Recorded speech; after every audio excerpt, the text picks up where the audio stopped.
Prezados e prezadas, sejam bem-vindos e bem-vindas à nossa aula de História. Eu sou o professor Cláudio Nascimento e vamos estudar, discutir, comentar sobre o tema Revolução Industrial e seus desdobramentos. Então, primeiramente, o que vem a ser Revolução Industrial? Professor, Revolução Industrial é a mudança de quê? A Revolução Industrial surgiu aonde? Quando? Então, na realidade, nós temos essas indagações. O que foi? Onde surgiu? E quando surgiu? Primeiro, a Revolução Industrial é a mudança de quê? Do trabalho artesanal, não é isso? Para o trabalho da máquina. Surgiu aonde, professor? Surgiu na Inglaterra. Quando? Aí vejamos, não há um consenso entre os autores, né, sobre a data. Mas sabe que a Revolução surgiu em 1760, né? Primeira fase da Revolução, 1760, né? E na Inglaterra. Então vamos lá. Então a Revolução, como eu já falei para vocês, a Revolução Industrial é a mudança do trabalho artesanal para o trabalho, não é isso, da máquina. Então vamos substituir, não é isso, o homem pela máquina. Então, na realidade, quais são as fases? Primeira fase da Revolução, ela vai ocorrer entre 1760 e 1840. Nesta fase, nós vamos ter a máquina a vapor e as ferrovias. A segunda fase é final do século XIX, ou seja, com o advento da eletricidade e da linha de montagem. A terceira fase, é isso, a década de 60, com a revolução digital, não é isso, ou do computador. E a quarta fase é a virada do século, né? Aí vem a inteligência artificial, a robótica, a internet, né? E os veículos autônomos, né? Impressão em 3D e a nanotecnologia que a gente vai discutir, é isso, agora na nossa aula. Então, o conceito de Revolução Industrial, prezados e prezadas, a Revolução Industrial consistiu nas transformações intensas e profundas do processo de produção, que ficaram explicitadas pela substituição da energia humana, substituição da força de trabalho humana pela energia motriz não humana, ou seja, como a hidráulica, a eólica e principalmente a vapor, pela superação da oficina artesanal, ou seja, aquelas oficina doméstica, manufatura, pela fábrica, não é isso? Ou seja, pela maquinofatura. Então vai haver uma substituição da mão de obra, é isso, humana, pela máquina, né? E o processo de produção, ele vai deixar de ser artesanal para ser industrial. E pela consolidação de que da existência de duas classes sociais. Quem são essas classes sociais? Primeiro, a burguesia, proprietária, exploradora dos meios de produção. E a segunda, os trabalhadores, juridicamente livres, mas que vão vender o quê? A sua força de trabalho. Então, a Inglaterra é o berço da industrialização. É onde começa a Revolução Industrial. Então, a Revolução Industrial, ela teve seu início na Inglaterra por uma série de razões. Ou seja, o país dispunha de grandes jazidas de carvão e ferro, além de matéria-prima que extraía de quê? De muitas colônias.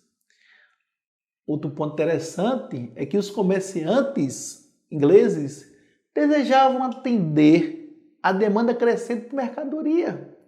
Então, e o trabalho artesanal não dava conta dessa demanda. Por isso, precisavam encontrar maneiras de produção mais rápida e de menor custo. Sendo assim, não existe uma homogeneidade na historiografia sobre a periodização da Revolução Industrial e o decorrente processo da industrialização mundial. Os historiadores, né, adotam a divisão do processo em 2, 3 e até 4 etapas, né? Como eu falei agora. Primeira etapa, ocorrida em 1760 a 1850. Geograficamente, o que? Limitado à Inglaterra. Caracterizado pela produção dos bens de consumo, centrado na produção têxtil e movido à energia a vapor. Então, prezados e prezadas, a primeira fase ocorre onde? Na Inglaterra. Qual período? 1760 a 1850. Segunda fase. A segunda fase, periodicamente, ela vai estar localizada entre os anos de 1850 e 1900. Teve como característica o quê? Principais, ter se expandido pela Europa. Então, a Revolução ela sai da Inglaterra para alcançar o quê? Novos países da Europa, né? E da América e da Ásia. Então, a Revolução ela agora vai ser expandida para a França, para a Bélgica, para a Alemanha, para a Itália e Rússia. Além dos Estados Unidos da América e algumas regiões, né, da Ásia, como o Japão e África.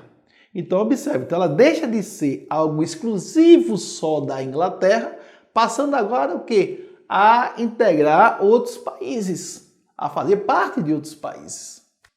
Também na segunda fase da Revolução, deixar bem claro, distingue o uso da energia hidroelétrica e de derivados fósseis como petróleo, a diminuição da distância entre os pontos comerciais em decorrência da invenção de quê?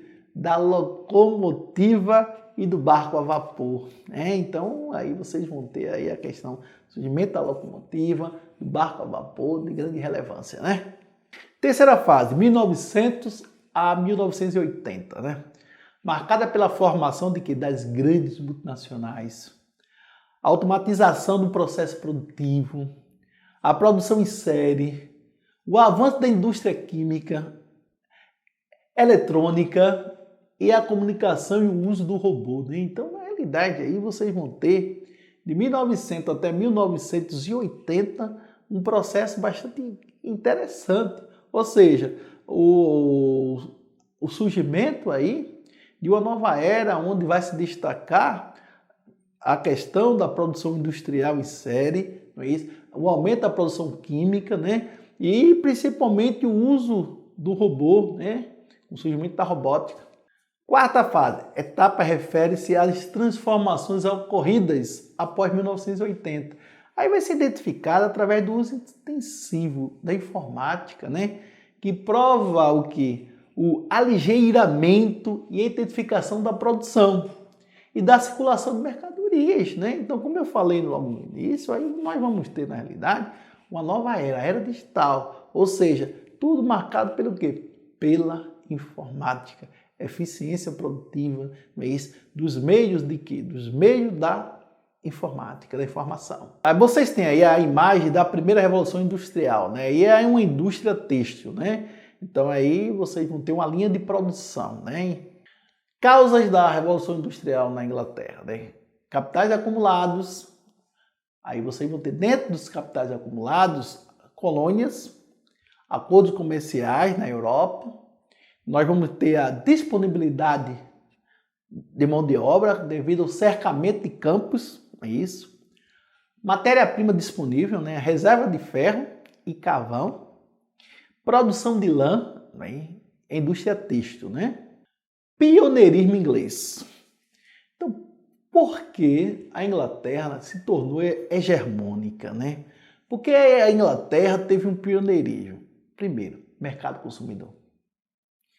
Então, as colônias, os países europeus assalariados, Então as colônias tinham uma demanda, a demanda das colônias. Então precisavam produzir mais para esse mercado consumidor. A Inglaterra tinha uma marinha mercante poderosa, não é isso? No ato de navegação.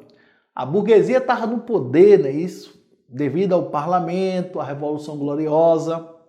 E tem aí a questão da ética protestante, né? O estímulo ao lucro, né?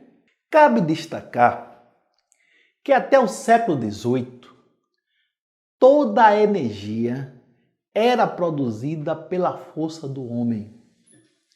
Sendo assim, para tornar a produção mais rápida e lucrativa, os burgueses passaram o quê? A reunir os artesãos aonde? Em galpões, fornecendo-lhes ferramentas e matéria-prima.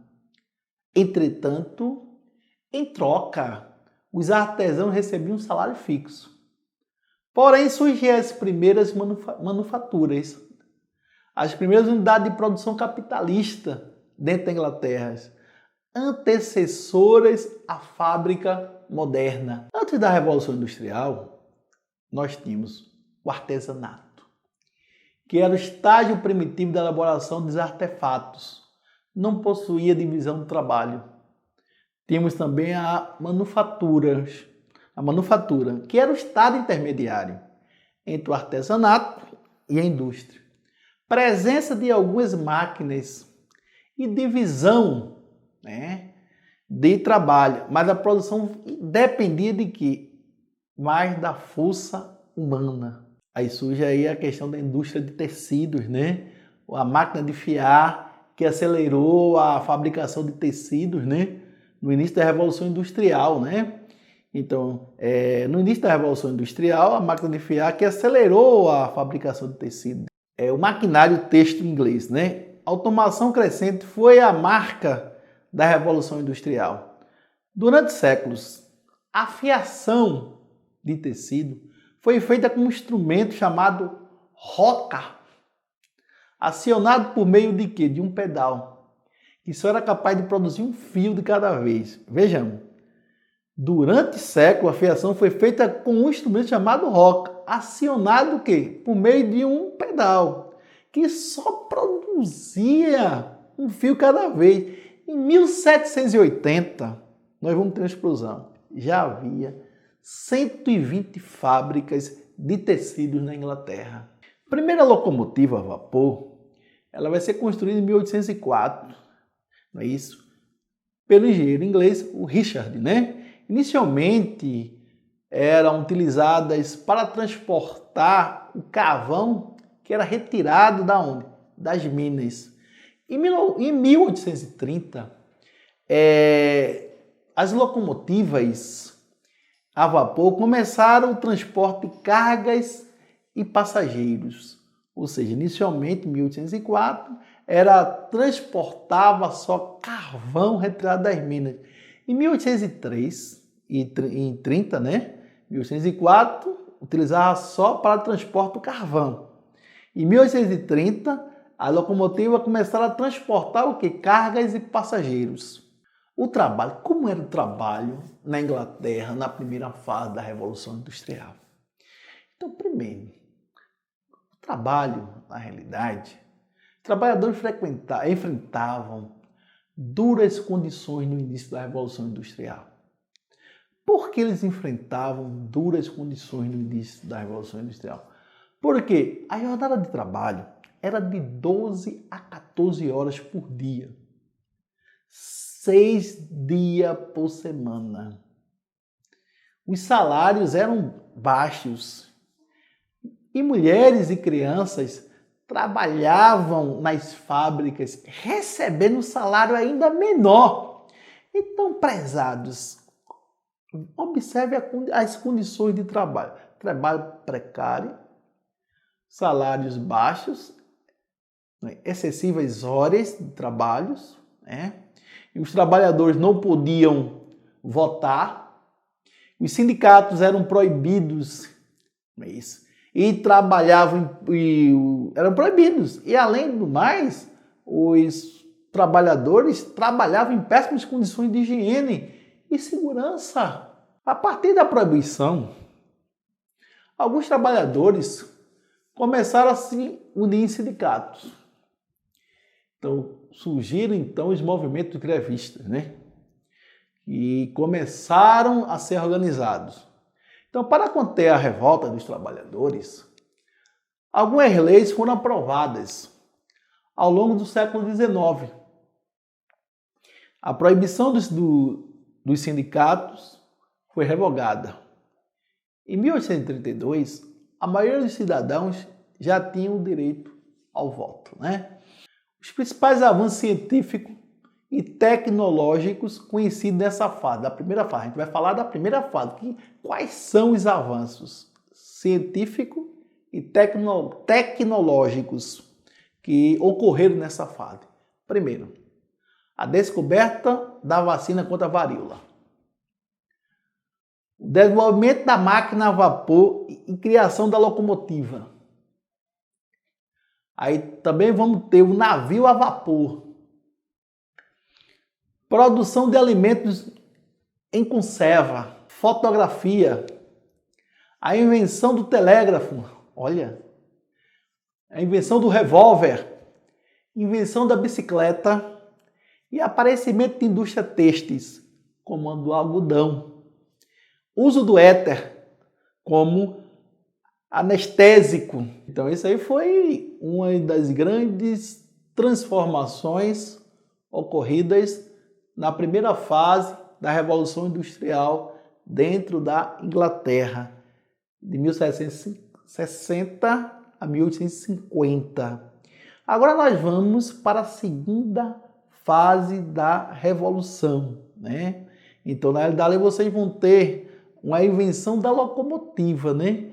Que vai ser uma grande revolução dentro da indústria, né?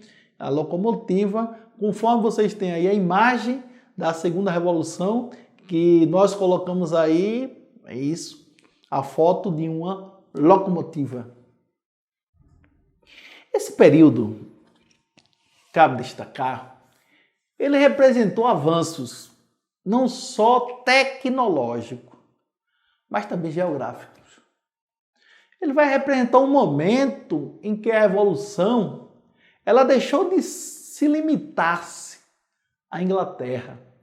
Então a revolução ela deixa de ser algo exclusivo da Inglaterra e se espalha-se para outros países como Estados Unidos, Japão, Alemanha e França. Efeitos da segunda revolução industrial para a ciência e tecnologia. Os efeitos. Então começa. Perfuração do primeiro poço de petróleo. Fabricação do celuloide. Dinamite. Máquina de escrever. Motor elétrico de corrente contínua.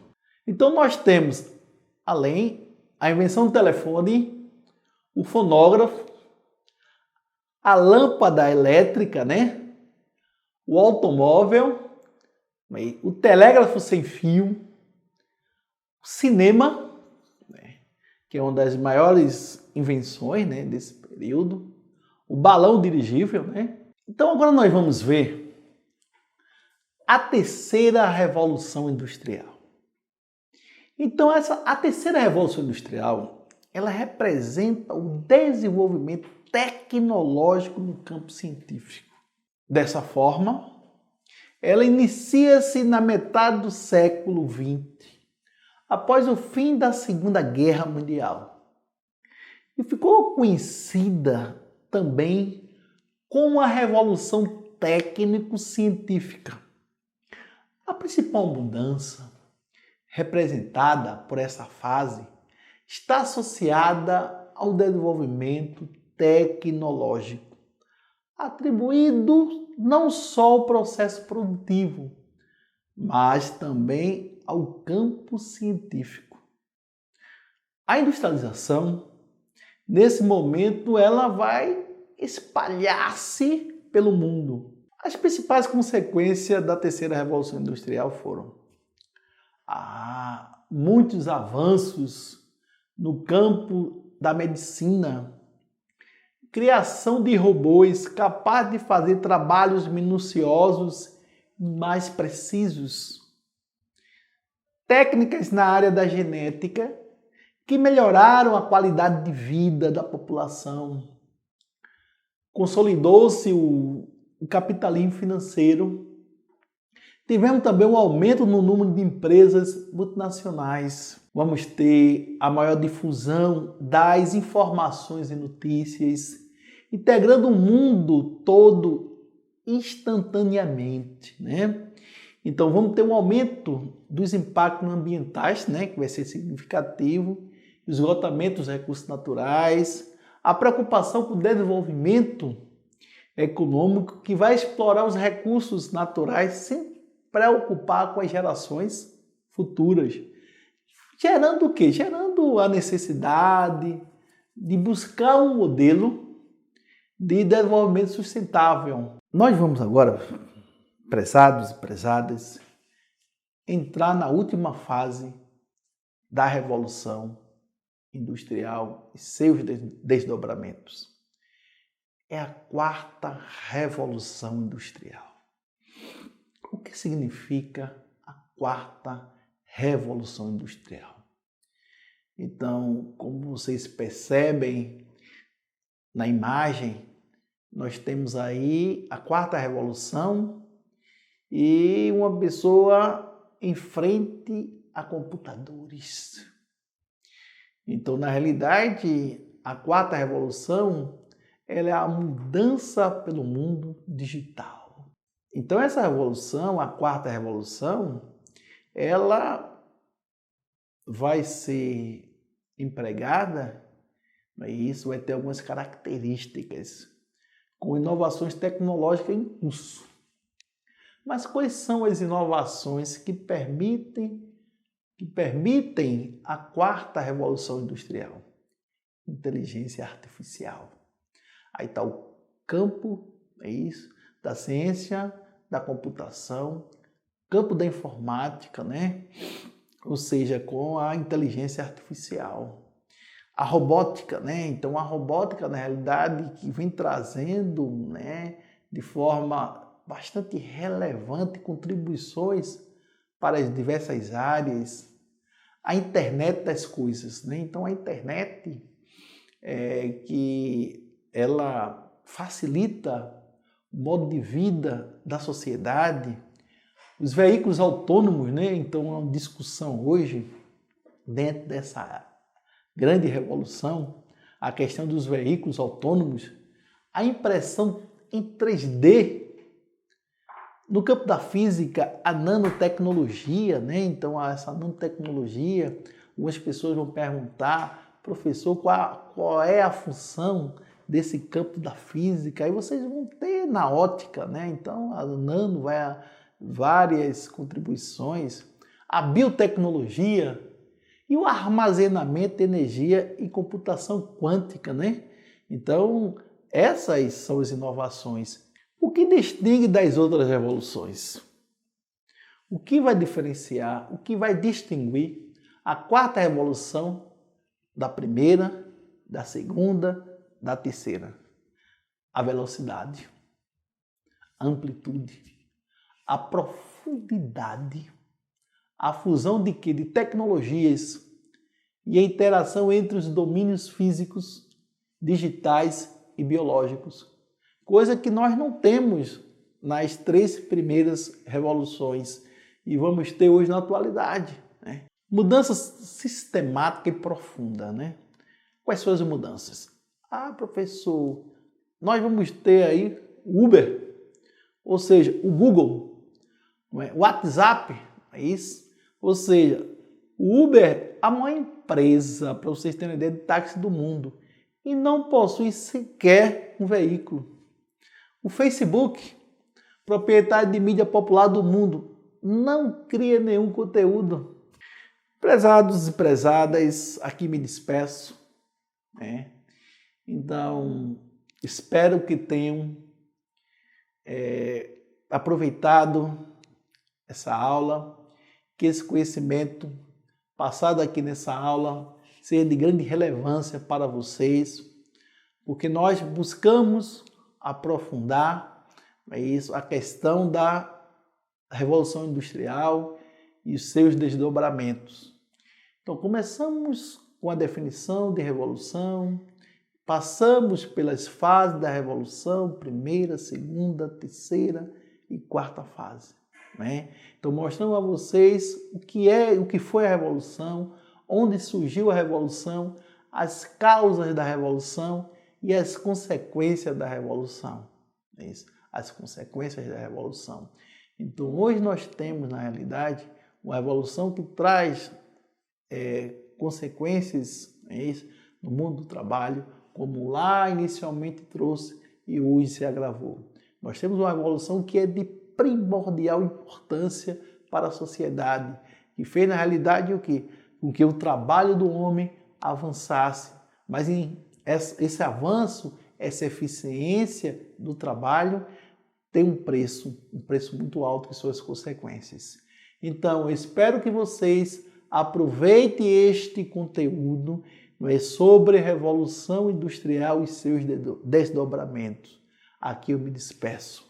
Muitíssimo obrigado pela participação de vocês.